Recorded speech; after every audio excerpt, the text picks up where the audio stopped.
Friends, मेरे this side आज मैं आपके साथ डिस्कस करने वाली हूँ एक स्मॉल टिप्स कम स्टोरी जैसे बहुत सारे लोग लाइफ में फेलियर होते हैं। बहुत सारे लोग एंटरप्रेन्योर की जर्नी लोगों को देख के एक्साइट हो जाते हैं कि मुझे भी एंटरप्रेन्योर बनना है या मुझे भी स्टार्टअप करना है, मुझे भी बिजनेस करना है।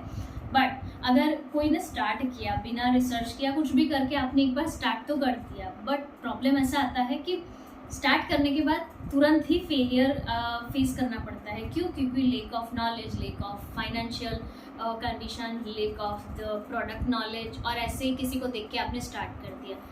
अगर आप फेलियर हो गए हो फिर भी आपको लगता है कि आपको एंटरप्रेन्योर की जर्नी स्टार्ट करनी है या बिजनेस स्टार्ट करना है, तो आज मैं आपके साथ कुछ टिप्स शेयर करने वाली हूँ जो आपको हेल्प करेगी कि फेलियर में से अगेन आप स्टार्ट कर रहे हो तो किस तरह से आपको आगे जाना है। तो उसमें सबसे पहला पॉइंट है आइडेंटिफाई योर पास्ट एक्सपीरियंस। बहुत सारे लोग ऐसे होते हैं कि एक स्टार्टअप में फेल हो गए, दूसरी बार वापस से वही मिस्टेक करते रहते हैं, फिर अगेन उनका जो मोटिवेशन है टूट जाता है। तो हमेशा ध्यान रखो, जब आप फेलियर फेस करके आए हो और आप और कुछ नया स्टार्ट करने जा रहे हो, so you have take care of past mistake, क्योंकि वही मिस्टेक से आपको पता चलेगा कि इधर आपने ज़्यादा पैसे डाल दिए थे, इधर मैन पावर नहीं चाहिए था फिर भी डाल दिया था। ऐसी काफ़ी चीज़ें ऐसी होती है जहाँ आपको लर्निंग मिलेगी कि जो नहीं करना था वो हमने कर दिया था, तो इस बार नेक्स्ट टाइम हमें ये नहीं करना है। तो फर्स्ट पॉइंट ये था। दूसरा था बेस्ड ऑन दिस आइडेंटिफिकेशन, आपकी जो एक्सपर्टीज़ है उसके ऊपर काम करो। आप देखो कि आपने जो पास्ट में जो आपके साथ प्रॉब्लम्स हुए थे फेलियर्स के टाइम पे, उसमें आप में भी कुछ तो चीज़ ऐसी होगी, जैसे आपके पार्टनर के साथ आपने बिजनेस किया हो और वो बिजनेस छूट गया हो, या फिर आपने कहीं कुछ प्रॉब्लम की वजह से उसको डिसकंटिन्यू किया है या फिर सक्सेसफुली रन नहीं हुआ है। वहाँ पे आप देखो कि आपके पास कौन सी एक्सपर्टीज है, कौन सी स्किल है, वो स्किल को लेके उसके अंदर आप और इम्प्रूव करो, उसको लेके आपके स्टार्टअप की सेकेंड स्टार्टअप या वॉट एवर स्टार्टअप की जर्नी आप स्टार्ट करो। द नेक्स्ट पॉइंट में जो आपके पास जो भी आपकी आइडेंटिटी थी, जो आपकी एक्सपर्टीज थी, वो उसको आपकी स्ट्रेंथ बनाओ, उसी में आपकी स्किल को डेवलप करो, उसको लेके ही आप आपकी जर्नी स्टार्ट करो, ताकि आपको पता चल गया है कि आप कहाँ पे लेक हो रहे थे और क्या आपकी स्ट्रेंथ है। स्ट्रेंथ के ऊपर फोकस करो, उसको लेके आगे जाओ, ताकि आपको पता चले कि एक बार फेल हो गए थे but due to this strength मैं आगे जा सकता हूँ या जा सकती हूँ, तो उसको लेके आप आगे जा सकते हो। उसके बाद यही स्ट्रेंथ के साथ आप आपके कस्टमर्स को कनेक्ट कर सकते हो कि भाई आपके पास ये स्किल थी और यही स्किल की वजह से पास्ट में आपने काफ़ी मिस्टेक की थी, तो ये स्किल आपकी वहाँ पे हेल्प नहीं हो पाई लेकिन इधर हेल्प हो पाएगी।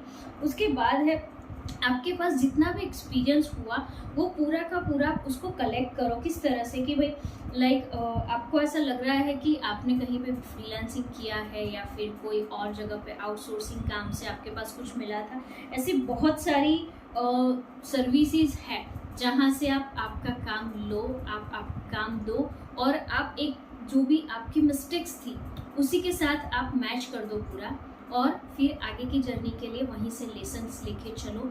जहाँ लगता है फ्रीलांसर रिक्वायर्ड है वहीं पे बोलो, जहाँ लगता है आपको बिजनेस के अंदर कुछ आउटसोर्स करना है वो करो, जहाँ लगता है आप खुद की स्किल यूज़ कर सकते हो पर टाइम थोड़ा डालना पड़ेगा डाल दो, चलेगा, बिकॉज ये आपका बिजनेस आपका चाइल्ड है और उसको ग्रो करने की रिस्पॉन्सिबिलिटी आपकी रहती है। नेक्स्ट पॉइंट है invest in a learning to amplify this existing strength.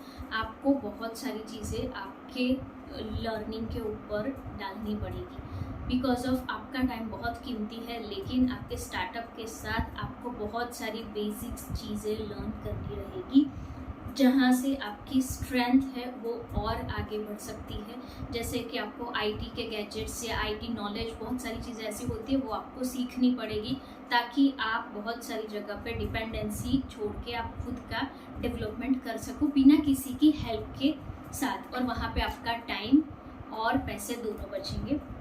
उसके बाद आप जो मेन पॉइंट होता है फेलियर से लेके अगेन स्टार्टअप की जर्नी में, उन जो वो गैप होता है उसी गैप में आपको सबसे अच्छा काम करना है। आप वो चीज़ या फिर ट्यूटर्स या फिर ऐसे कोई जो बिजनेस कंसल्टेंट या आपके गाइड हो, ऐसे कोई एक्सपीरियंस पर्सन हो जिसने स्टार्ट बिजनेस की जर्नी सफ़र की हुई है और टिल सफ़र कर रहे हैं, आप उनके साथ बैठो, उनका काम सीखो, उनके साथ काम कैसे करते हैं वो कोलैबोरेट करके काम करो, ताकि उनके एक्सपीरियंस से आपको काफ़ी सीखना मिलेगा। उनको ऐसा हो तो कोई एक को आप मेंटर बनाओ, ताकि आपको बहुत सारी हेल्प हो जाएगी। उन्होंने जिस तरह से पास्ट में काम किया है और किस तरह से काम कर रहे हैं वो जर्नी आपके साथ शेयर करेंगे और हर दिन की एक्टिविटी में से आप काफ़ी कुछ सीख पाओगे। ये होता है मेन चीज़ है, बिकॉज ऑफ मेंटर या फिर किसी जो बोलते हैं ना गुरु के बिना कुछ भी नहीं होता है। बिजनेस में भी ऐसा होता है, कहीं ना कहीं मेंटर्स या फिर कोच या कंसल्टेंट कोई ना कोई आपको हेल्प के लिए चाहिए होता है। तो आप बेझिझक से उनसे हेल्प मांगो, उनके साथ काम करो या उनके साथ हाथ मिल के आगे चलो। ये हो गया मेरा ओवरऑल दी टिप्स का। अब लास्ट में ऐसा होता है कि भाई ये सारा तो हो गया, बट हमें क्या करना है, आपको ये सारी चीज़ों के साथ फॉलो करते करते ये चीज़ फॉलो करते रहो, ऐसी हैबिट डालनी है। वही हैबिट को आपको कंटिन्यूअस प्रैक्टिस में डालना है, बिकॉज ऑफ जितनी आप प्रैक्टिस करोगे आपकी स्किल डेवलपमेंट में, सेल्फ डेवलपमेंट में, आपकी स्ट्रेंथ के ऊपर काम करोगे, कस्टमर्स की नीड के ऊपर काम करोगे, जो भी चीज़ के ऊपर काम करोगे वो आपको कंसिस्टेंटली काम करना है। समझ लो 6 महीने तक सब भूल जाओ, सारी चीज़ों पे काम करो, सारी चीज़ों पे फोकस करो, ताकि आप जहाँ रुक गए थे बाउंस बैक करके आगे जा सको। दैट्स वाई प्रैक्टिस हमेशा रखो हर चीज़ के लिए, और आपकी हैबिट उसी तरह से डेवलप करो ताकि आपको जो बाउंस बैक की जर्नी है वो स्मूथली चले, फिर आपको अगेन फेलियर का फेस नहीं करना पड़े। सो फ्रेंड्स, आज के वीडियो में इतना ही। अगर आप मेरे चैनल पे नए हो तो मेरी चैनल को लाइक और सब्सक्राइब ज़रूर करना, ताकि एंटरप्रेन्योर की जर्नी के लिए और स्टार्टअप के लिए कुछ भी ऐसे प्रॉब्लम्स आते हैं और उसके लिए कुछ टिप्स होती है, वो सारे वीडियोस हम बनाते हैं। और आपको अगर हमारी कोई भी हेल्प चाहिए तो हमें नीचे दिए गए डिस्क्रिप्शन में ईमेल एड्रेस पे कांटेक्ट कर सकते हो, ताकि आप हम तक पहुंच पाओ। तब तक मैं हूँ मयूरी, साइनिंग।